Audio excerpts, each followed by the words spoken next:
Hi, this is Dr. Adam Spiegel, Cardiology Fellow at Washington University School of Medicine. I'm here with Dr. Andrew Cates. He is, among other things, the Vice Chair of the ACC Scientific Sessions, Professor of Medicine in the Division of Cardiology at Washington University School of Medicine, as well as my boss, the Cardiology Fellowship Program Director. Dr. Cates, great to have you here.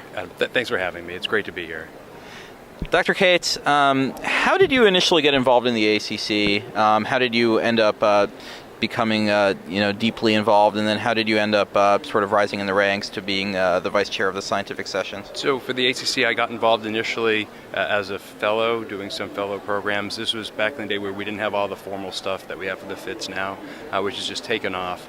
But I got involved initially as a fellow, and then as a emerging faculty, and got involved in the emerging faculty program, and had different opportunities because of that. I got involved with education at several different levels, being part of the question writing committee that puts together the training exam for fellows, being part of as an abstract reviewer, and then several other opportunities that came up afterwards. And just being involved in education really helped me meet a lot of people within the college, and then the opportunity came up to become more involved with the annual session and ultimately become vice chair. Yeah, excellent.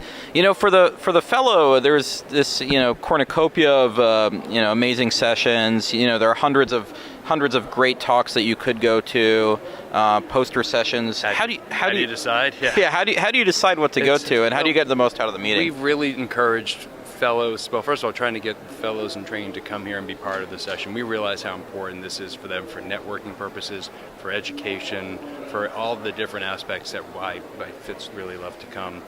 Trying to figure out how to see as much as you can without being overwhelmed. It's being organized, that's one thing. So looking through the program, and first of all, if you haven't downloaded the app, download the app, please. And you'll see that there's all these different things that you can do. So be organized, but also realize you can follow along through tweets. Social media, we have tweeters with every pathway. So there's somebody who's taken on the responsibility of looking through all these sessions and highlighting different sessions, and they'll tweet. So you can follow along even if you don't go to a session. So definitely, tweet. Follow the tweeters, that's the other thing. And lastly, and equally as important too, we've asked the different sections to flag different sessions that they think are important. So the member sections, the FITs, the heart failure folks, all of these sections have flagged sessions that they think are important to their individual members. So the FITs have highlighted great FIT sessions, so look for those also. So all sorts of different things you can do to try to figure out what's best for you. Try to be organized though, because there's a lot to see. And if you don't see everything this year, come back next year. Excellent. And the year after. Dr. Cates, it's really been a pleasure hearing from you. Thank you so much for talking to us today. Thanks, Adam. Thanks for having me.